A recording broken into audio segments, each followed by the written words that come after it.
Right now, there are polls that show that a lot of immigrants who are coming in have a different vision of what government ought to be. They think that the government ought to be bigger, it ought to provide more social services, and they believe that because they come from countries where the government purports to do exactly that.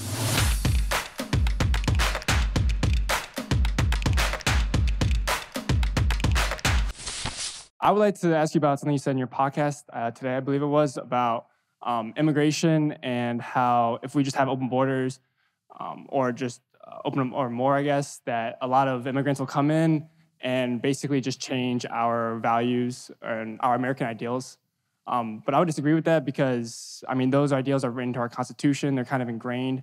And to change that would require, an amendment that would be an immense amount of work that immigrants just coming over couldn't. Well, can we start with the basic premise? I mean, the basic premise is that people around the world have different values. Not everybody has the same set of values, right?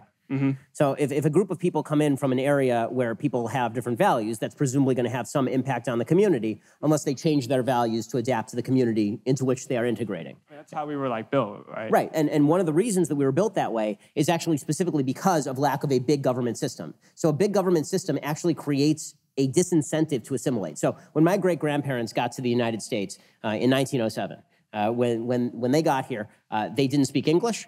They came from a place where they basically had nothing, and there was no welfare system in New York at the time. And so they quickly had to learn English. They had to assimilate to the culture. They had to assimilate to the lifestyle. And this led to a greater level of assimilation because people were legitimately leaving behind property in countries they were coming from to come to a place where they had nothing, specifically to adventure.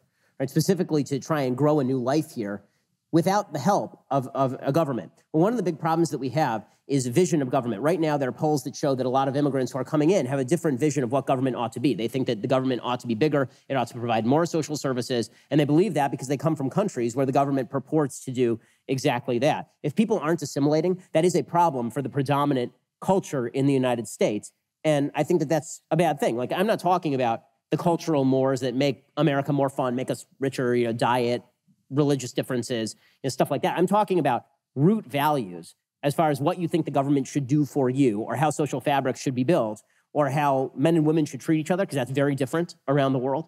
And if you refuse to acknowledge those differences in an immigration policy, you will end up with a lot of people coming in to take advantage of the fact that it's a pretty freaking great place to live, and then people refusing to assimilate on the basis of that. And in fact, this is what you've seen in Europe, right? You've seen huge populations coming from the Middle East who are not actually particularly ensconced in Western values and creating enclaves in a lot of Western European countries. And this has led to a backlash in terms of far-right governments being elected in places like Norway and Sweden, not on an economic basis, but on a cultural basis, right? Trying to crack down on that sort of immigration. If they're also able to change our values, we would probably could convince them that the American ideals that we are based off of are the right way to go. So I agree that we have the capacity in the United States to help change people's values. But the problem is that when we determine who gets to come in the country and who does not get to come in the country, the burden is on people to show that they should be able to come in the country. It is not on us to convert people coming into the country.